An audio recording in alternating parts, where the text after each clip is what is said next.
This video is about moles, molar mass, and mass in grams. So I apologize for the mistake I did in the previous video.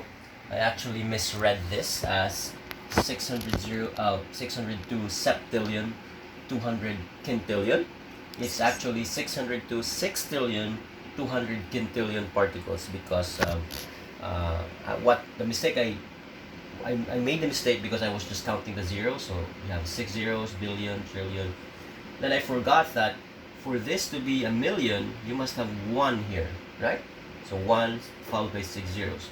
So that means, yes, this is billion, this is million, billion, trillion, quadrillion, quintillion, sextillion, septillion, but septillion only would appear if you have a number already here. But the fact that you still don't have a number here, you're still at this. So basically, that still qualifies as 602 sextillion. Okay? So, but anyways, let's move on. So now, again, even if you have a mole, which is convenient for counting the number of particles, as you know, we don't have microscopic eyes. So when we have gas in a container, we can't look and actually count how many particles are there.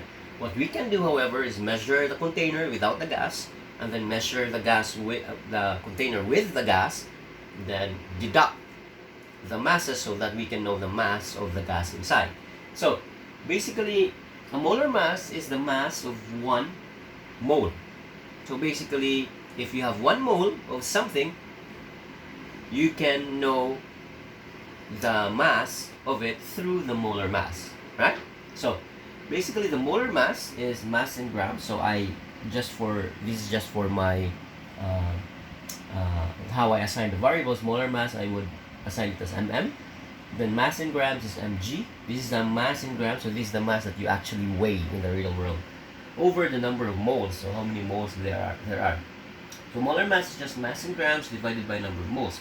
So if you use our magic triangle, this is molar mass is equal to mass in grams divided by moles. So here you have a convenient way of, for example, if you want to solve number of moles, you just cover that part up. It's just simply mass in grams divided by molar mass, right? So let's take a practice question. The practice question is, how many moles are there in 72 grams of oxygen gas? So all you need to do there is say, well, I have a formula here. I want to solve for number of moles. So number of moles is then mass in grams divided by the molar mass, right? And so now, from the question, how many moles are there in 72 grams of oxygen gas? So therefore, I know my mass in grams. So my mass in grams is 72 grams, right? Divided by, now I need to know molar mass. Now, molar mass is something that needs to be, it's not something that needs to be given in the problem, but it requires that you know basic chemistry. And if you remember in your grade 9, you can look at an element, right?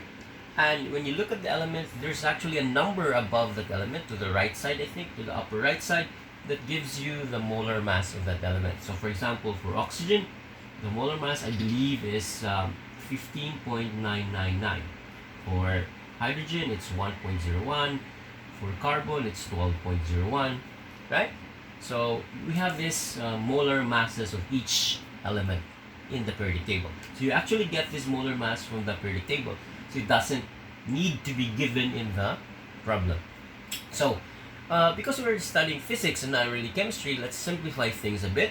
So instead of using this number, which is an awkward number, 15.999, let's just round off all our molar masses to whole numbers. So for oxygen, it's 16. For hydrogen, it's 1. For carbon, it's 12.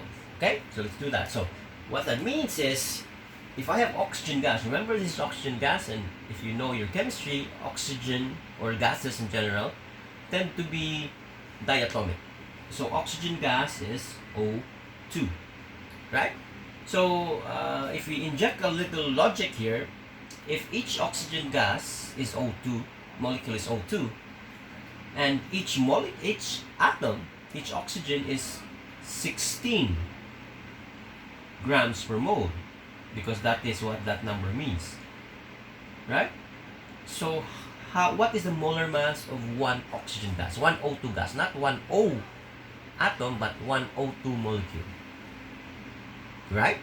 32, because we have two oxygens. So the oxygen, each oxygen weighs 16 grams per mole, and in O2 we multiply that by 2, because obviously there are two atoms in one oxygen molecule, so you get 32 grams per mole, right? So that's how you get your molar mass. So again, this is not really something that is of my concern, because I believe that you already know this from grade 9, but it pays to review it so that you would remember. So now that we now remember how much the molar mass of an oxygen gas, you just divide it here, which is 32 grams per mole, and then you get the number of moles. Okay?